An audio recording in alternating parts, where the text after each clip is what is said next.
ఇది మీరు గమనించాలి.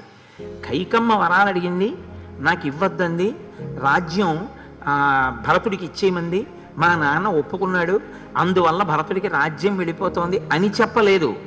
భరతుణ్ణి రాజ్యమునందు దశరథుడు స్థాపించాడన్నాడు. అంటే మా నాన్నగారికి అధికారం ఉంది, ఆయన ఇష్టం ఎవరికైనా ఇస్తారు, అంతేగాని నాకు ఇవ్వలేదు, మా అమ్మ అలా అడిగింది. అసలు ఆ ధోరణిలో మాట్లాడే నైజమే రాముడి దగ్గర లేదు. అంటే అసలు అటువంటి స్థితి ఆయనలోకి వెళ్ళదు. అది కదలని స్థితి. అంటే అది కదలని స్థితి వాక్కుల చేత తెలుస్తుంది, లేఖితనం వాక్కుల చేతనే తెలుస్తుంది. ఇది రాముడు అంటే. అందుకు కదండి యుగాలు మారిపోయినా మనం పూజ చేస్తూనే ఉన్నాం, రామాయణం చెప్పుకుంటున్నాం.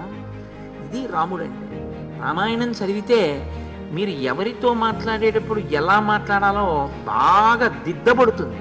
రామాయణానికి ఆ శక్తి ఉంది.